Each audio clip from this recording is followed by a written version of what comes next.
نعود إليكم أعزائي المشاهدين مرة أخرى، وسنلقي الضوء هذا الصباح على قصة غريبة. صاحبها الآن يوجد في فلسطين، هو إسباني الجنسية. سيكون معنا هذا الصباح المهندس أوسكار فرنانديز فاسكيز، وهو مهندس إسباني ترك الهندسة بسبب ميوله الإنسانية، وبسبب ذلك تحول عن مهنته الحقيقية ليتابع الفئات المهمشة في العالم. من ضمن الفئات التي قرر أوسكار أن يلقي الضوء عليها من خلال كتاباته وأفلامه وتحقيقاته اختار دولة فلسطين.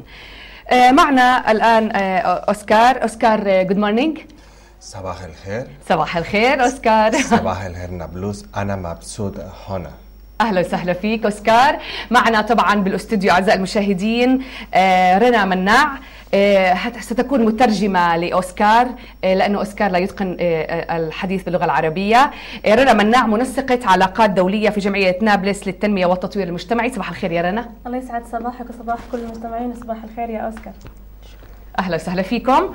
طبعا حنتحدث الآن أعزائي المشاهدين عن هذا الشاب أوسكار، يعني ميول غريبة واتجاهات غريبة، وكرجل يقطن بلد بعيدة كإسبانيا يأتي لفلسطين ليلقي الضوء عليها، هذا شيء غريب ومميز. طبعا أوسكار هو من مواليد 29 أكتوبر سنة 1978، يعني لا يزال شاب صغير، واهتماماته هاي غريبة يعني قليلا. أول سؤال حوجهه لأوسكار هو: لماذا يا أوسكار تركت الهندسة وذهبت للكتابة؟ وخلينا نقول إنه بعرف عن أوسكار إنه مش تارك الهندسة، عم يشتغل بالتنتين سوا. نعم. So Oscar, how we can consider you at the same time engineer and author? I think it's possible to do all the things in the life, because one thing is different from the other, but I always doing my job, but writing for me is a necessity, is a hobby, is something very special that I have to do always. عم يحكي انه يعني في كثير ناس عم بيمارسوا شغلتين بنفس الوقت. نعم. يعني مش انه مهندس خلص صار مهندس، لا، من حقه انه يمارس هواياته، يمارس اي شيء عنده مميز لحتى يبدع فيه ويشوف ميوله فيه. نعم. حابين نعرف أول شيء بالنسبة لأوسكار، إيش السبب الشخصي اللي أدى لمساعدته للفئات المهمشة في مجتمعات العالم؟ I think you have a personal reason. So why now you hope to help the poor people or the poor category in the society? Well, I think that the healthy people don't need a doctor. The best thing is to help the people that really needs that, and doing a school is the way to impulse the education. But I think the poor people is the people that need us really. عم يحكي انه الفئات المهمشه هي اولى من الفئات المش مهمشه، فالناس الاغنياء بده يروح على الدكتور، في دكتور يروح عنده، بده مدرسه على السريع بلاقي المدرسه، بينما هذول مش بحاجه لمساعده. بينما الناس الفقراء هم اللي بحاجه لمساعده، هم بحاجه للمساعده الماسه اللي بيغنى عنها الفئات الغير مهمشه. نعم. أوسكار، هل حصل بحياتك حدث ادى انك انت تكون فعلا تقدر حابب تساعد هذول الناس؟ She asked you about if it was an event in your life that let you go to help these people. Yes, I have many, but I have especially one that makes a really deep landmark in my heart. It was in Haiti when I saw one child crying of hungry, and let me never forget that. بقول لك حصل لي في كثير احداث حصلت، بس اكثر منظر اثر فيه ولهلا مش قادر ينساه منظر الطفل بهايتي لما كان يبكي من الجوع، فهذا الشيء ترك له اثر كثير عميق. نعم.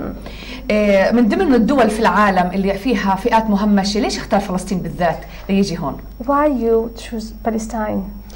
Why not? ليش لا؟ I think it's an amazing place. The people is incredible, and I find ridiculous that the world continue blind facing this situation.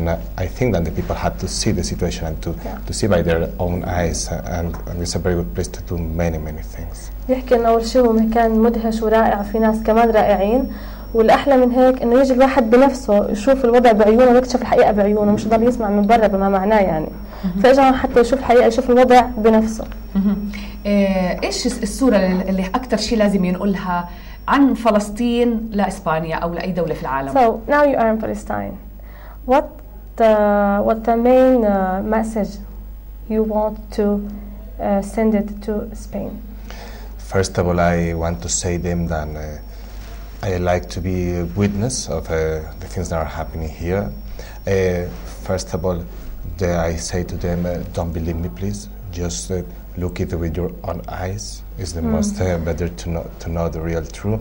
And when you look by your eyes, you will be like me, Palestinian Kalbi.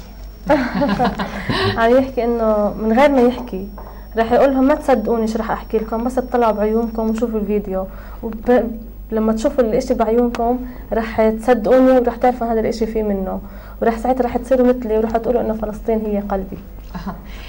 طبعا احنا بنعرف انه اوسكار الف كتب. الكتب هاي اللي الفها عن ايش كانت تدور؟ So we know that you have many books. Your books, what is talking about? I have a different kind of, but the most important on my line, I can talk about the poverty. It's like a novel about. The first one was about Haiti. Other one about Mexican indigenous, and talk about the real war, the real situation that is happening in many places in the world.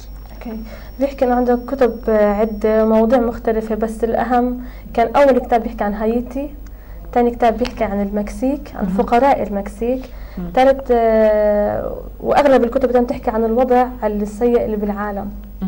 الوضع الفقر في العالم ولا الوضع الحروب؟